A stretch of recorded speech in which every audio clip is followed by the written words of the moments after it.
ഓണക്കാലം ആഘോഷമാക്കാൻ ഒട്ടനവധി ഓഫേഴ്സുമായി നിറം ഫാബ് എത്തിക്കഴിഞ്ഞു. സ്റ്റൈലിഷ് ആൻഡ് ട്രെൻഡിംഗ് കളക്ഷനായി ഇനി വേറെ എങ്ങും പോകണ്ട. Ladies wear, kids wear, gents wear തുടങ്ങി ഫാമിലിയിലെ എല്ലാവർക്കുമുള്ള ഷോപ്പിംഗ് നിറം ഫാബിൽ തന്നെ ആവാം. മായന്നൂർ പാലത്തിലെ വഴിവിളക്കുകൾ പ്രവർത്തനരഹിതമായതിൽ വ്യാപക പ്രതിഷേധം. കൊണ്ടാഴി ഗ്രാമപഞ്ചായത്തിനെയും ഒറ്റപ്പാലം നഗരസഭയെയും കുറ്റപ്പെടുത്തി CPIM-ഉം BJP-യും രംഗത്തെത്തി. മായന്നൂർ പാലത്തിലെ തെരുവു വിളക്കുകൾ പ്രകാശിക്കാത്തതിൽ വ്യാപക പ്രതിഷേധം. മാസങ്ങളായി വഴിവിളക്കുകൾ പ്രവർത്തനരഹിതമായിട്ടും നടപടിയെടുക്കാൻ കൊണ്ടാഴി ഗ്രാമപഞ്ചായത്തും ഒറ്റപ്പാലം നഗരസഭയും തയ്യാറാകാത്തതാണ് പ്രതിഷേധത്തിന് കാരണം. നിരവധി യാത്രക്കാർക്കും പ്രഭാത സായാഹ്ന സവാരിക്കാർക്കും ഇത് ബുദ്ധിമുട്ടുണ്ടാക്കുന്നുണ്ട്.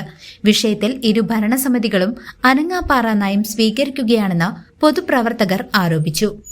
വിമർശനവുമായി CPIM ചേലക്കര ഏരിയ കമ്മിറ്റി അംഗങ്ങളായ T. ഗോകുലൻ, അമ്പിളി പുഴയോരം എന്നിവരും ഈ വിഷയത്തിൽ തങ്ങളുടെ വിമർശനം അറിയിച്ചു.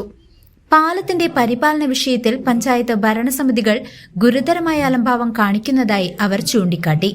BJP പ്രതിഷേധത്തിനും ഒരുങ്ങുന്നു. പഞ്ചായത്ത് ഭരണത്തിനെതിരെ രൂക്ഷ വിമർശനവുമായി BJP-യും രംഗത്തെത്തി. പഞ്ചായത്ത് ഭരണം മൊത്തത്തിൽ പരാജയമാണെന്ന് BJP ചേലക്കര മണ്ഡലം സെക്രട്ടറി വിജിത്ത് വാര്യർ ആരോപിച്ചു. ആലത്തൂർ MP രാധാകൃഷ്ണന്റെ മണ്ഡല വികസന വാഗ്ദാനങ്ങൾ വെറും പാഴ്ചാക്കുകളാണെന്നും അദ്ദേഹം പറഞ്ഞു. ഗ്രാമീൺ സഡക് യോജന പദ്ധതിയിലെ റോഡുകളുടെ നിർമ്മാണ പ്രവർത്തനങ്ങൾ പോലും പൂർത്തിയാക്കാൻ കഴിഞ്ഞില്ലെന്നും അദ്ദേഹം കുറ്റപ്പെടുത്തി. തെരുവുവിളക്ക് പരിപാലനത്തിന് മടി കാണിക്കുന്ന ഭരണസമിതികൾക്കെതിരെ ശക്തമായ സമര പരിപാടികളുമായി മുന്നോട്ടു പോകുമെന്ന് Vijith Warrier. BJP panchayat committee secretary PR Prakashan, panchayat committee അംഗം വേണുഗോപാൽ എന്നിവർ അറിയിച്ചു. ഒറ്റപ്പാലം മായന്നൂർ പാലം ജനങ്ങളുടെ ചിരകാല അഭിലാഷമായിരുന്നു. ആ പാലം പണിതതിന്റെ രണ്ട് സൈഡുകളിലായി തെരുവ് വിളക്കുകൾ സ്ഥാപിച്ചതുമാണ്. അതിന്റെ ഒരു വശം കൊണ്ടാഴി പഞ്ചായത്തും ഒരു വശം ഒറ്റപ്പാലം മുനിസിപ്പാലിറ്റിയുമാണ് കറണ്ട് ബില്ല് അടയ്ക്കേണ്ടത്. ഇപ്പോ മാസങ്ങളായി രണ്ട് സൈഡിലുമുള്ള തെരുവ് വിളക്ക് കത്തുന്നില്ല. തെരുവ് വിളക്ക് കത്താത്തതിന്റെ ഭാഗമായിട്ടുള്ള വലിയൊരു കുഴപ്പം അവിടെ ഉണ്ട്. ഒന്ന്, രാത്രികാലങ്ങളിൽ മയക്കുമരുന്നിന്റെ വിൽപ്പനയും അതുപോലെ തന്നെ സാമൂഹ്യ വിരുദ്ധരുടെ അഴിഞ്ഞാട്ടവും അവിടെ നടക്കുന്നുണ്ട്. പോലീസും എക്സൈസും രാത്രികാലങ്ങളിലുള്ള റോന്തിന്റെ ഒരു കുറവുണ്ട്, അല്ലെങ്കിൽ അവിടെ പെട്രോളിംഗ് കുറവുണ്ട്.